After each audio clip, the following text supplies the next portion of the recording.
Hello guys, my name is YouTube Nafa, an Izon Nigerian musicologist and musician.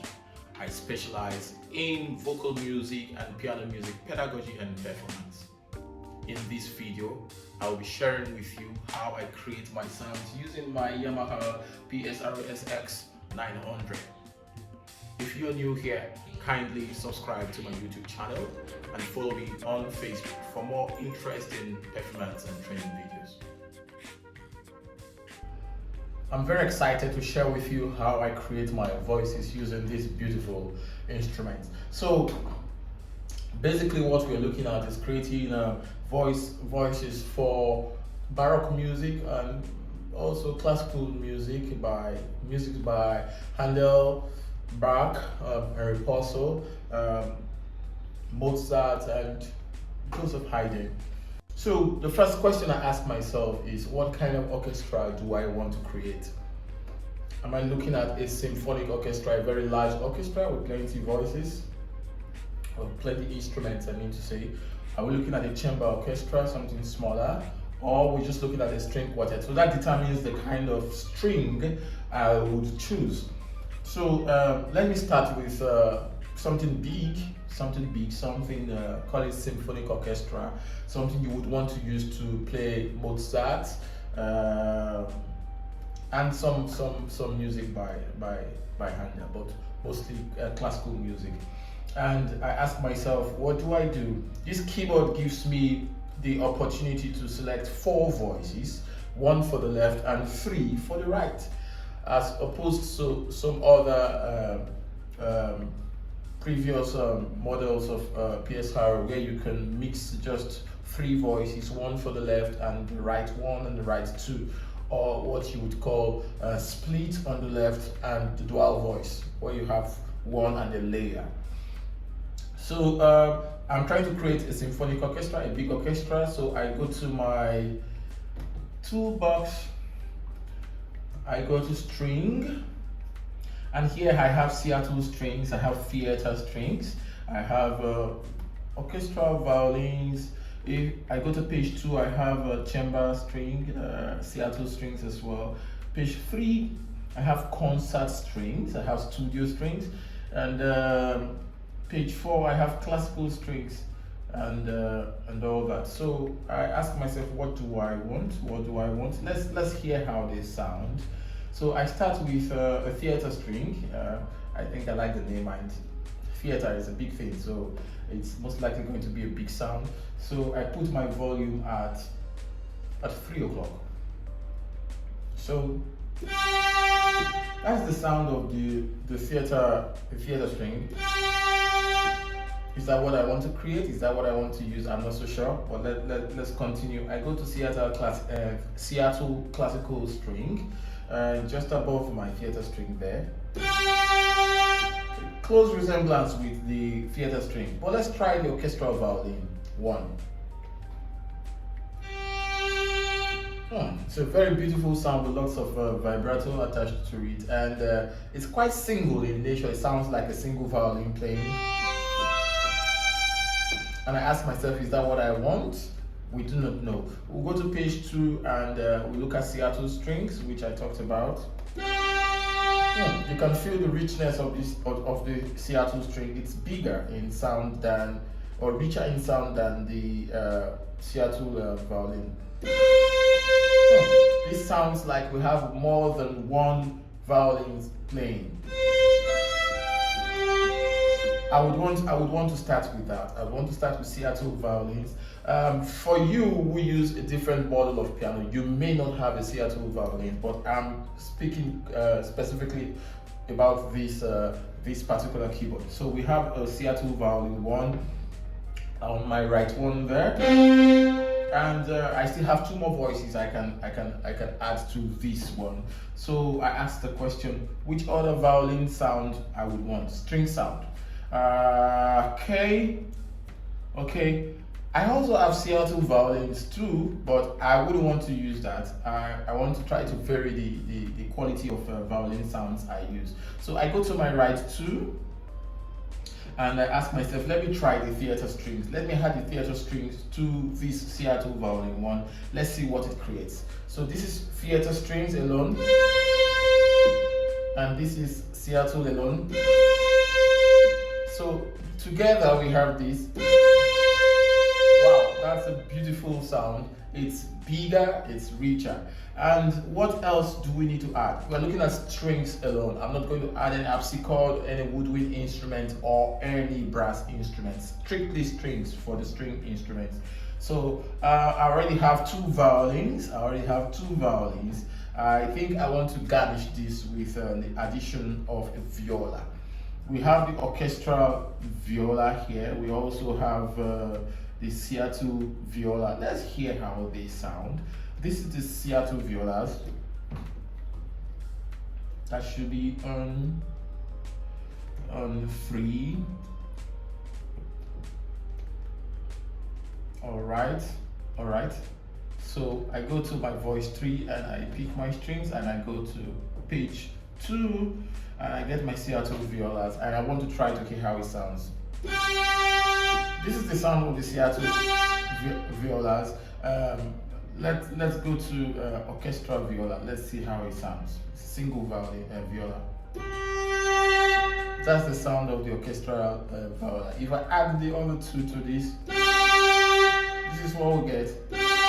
Okay, it's not bad. Let's look at the classical violas because we're looking at a big orchestra, something of more than one viola. That's why I'm not using the orchestral viola because it's a single viola.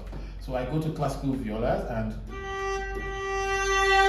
I like the subtleness of the tone, how it starts, then it builds up. That's a beautiful viola sound, and I add that to all I already had before. That's a beautiful sound.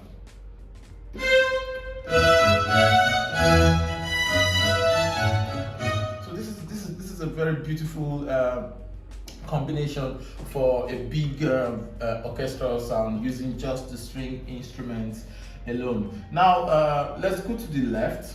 Let's go to the left where you would want to add your cellos, and I go to my left and I pick my voices, still on the strings, and let's try the orchestral cello. This is the orchestral cello. Let's try something else and see how it sounds. This is the Seattle cellos. You hear that it's bigger than the other one, and the classical cellos. This is beautiful. So I think I would go with the Seattle cellos. And like I always say, creating sounds for music, it's also very dependent on the musician, on the person playing the instrument. What your ears tell you is what you're going to create. If you think it's too bright, if you think it's too dark or it's too low, your ears will tell you, and you adjust it to what you want, whatever setting that pleases your ears. So this is what we have here, and I'm going to add this. So it seems like my left is slightly too low. I now go to my mixer where I get the different volume levels for the different instruments I have picked. I go to my first violin, which is currently on 100%. I think that's cool. And the second, right to the theater strings. The theater strings there is on 100. I would like to drop that to say 80. I keep it at 80, and I leave my violas at 100. It gives me the kind of quality of voice I want to have. Then my basses. My cellos, I want to take that to 110, slightly louder than each of the other right voices. So there's another thing you can do depending on the kind of keyboard you have. Here I have my voice part. I go to my voice part, I look at my left is an octave higher. I don't want that. I want my cellos to sound like cellos, like bass instruments. So I go to my octave, something you find around tuning in some other instruments, and I drop the octave to 0, and that gives me this, which is an octave lower. So when you play together, you get this.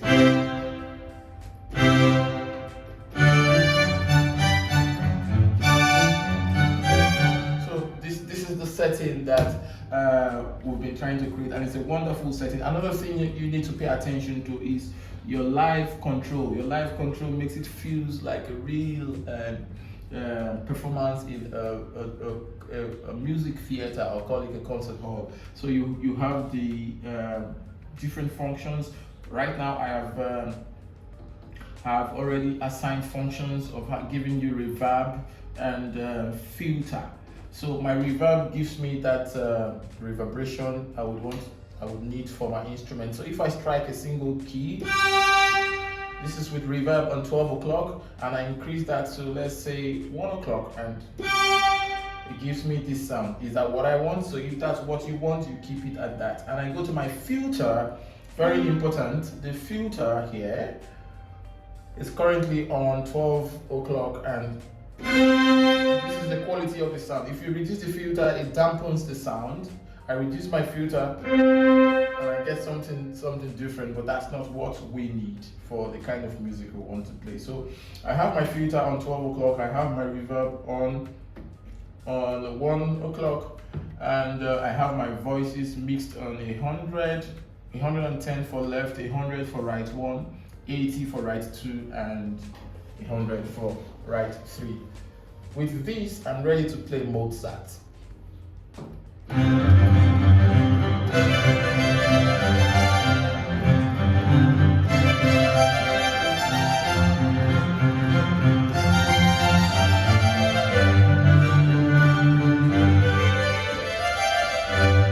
So that's how I create my sound. Now, you may want to play other types of classical music where you would need an harpsichord. What I do, I just go straight to these voices. I go to theater strings, and I change my theater strings to harpsichord, and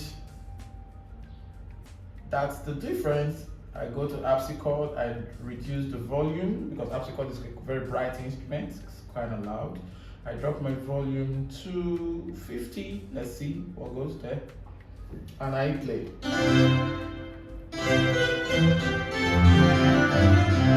That's a beautiful sound. So my harpsichord is on 50, and it gives you this, you hear the brisk sound, and that's about it. So you could decide to want to use a baroque organ, which we do not have in this particular keyboard. We don't have a baroque organ, but we have other variants, other organs which we can use, organ voices we can use to substitute for baroque organ. So I go to my right 3 where I have my violas, and I try to change the viola for something organ. I go to organ, I go to page 6. I have my get cut, I have that person, claribel flute, soft reed, grand Jesu, organ piano, chapel organ, hymn organ, and other organ voices which you can choose from.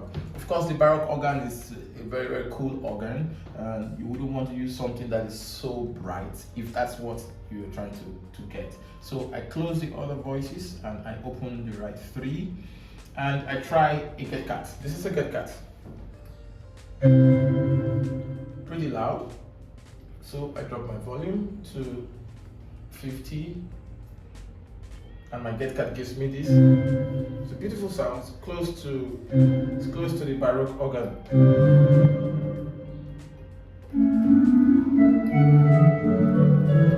Okay, let's see if there's something better. We'll go to the pacing.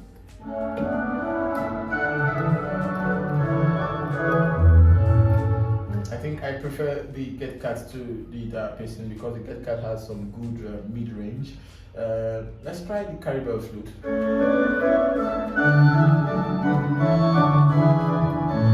Beautiful, quite bright. It has the qualities of both the dead cat and a little quality of the basin, the carabel and the flute mixed together. I think that's a beautiful sound. If I add the harpsichord and the string, this is what I'm going to get.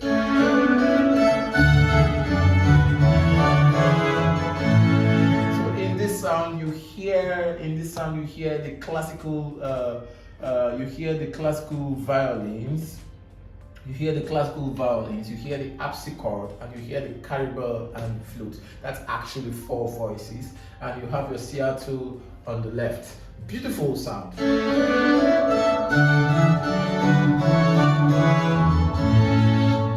You want to be very, very sure that your violins are louder than every other thing. So I've just increased my violins to 127, which is the highest I have here. That gives me the... So I play.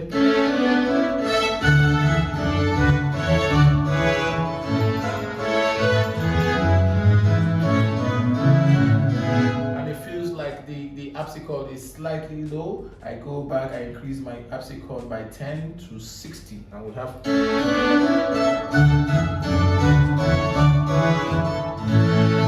So this is just a brief on how I create my sound. There are so many other factors that can determine the quality of sounds that I create on this particular instrument, and those factors include this space. This is not a very big space, and this is just about 18 feet by 16 feet room, and it has some reflective floors, and the walls are quite reflective. So what it means is that there's some level of reverberation that I'll get here compared to some other spaces in this very building, and that determines the level of my reverb and what I create.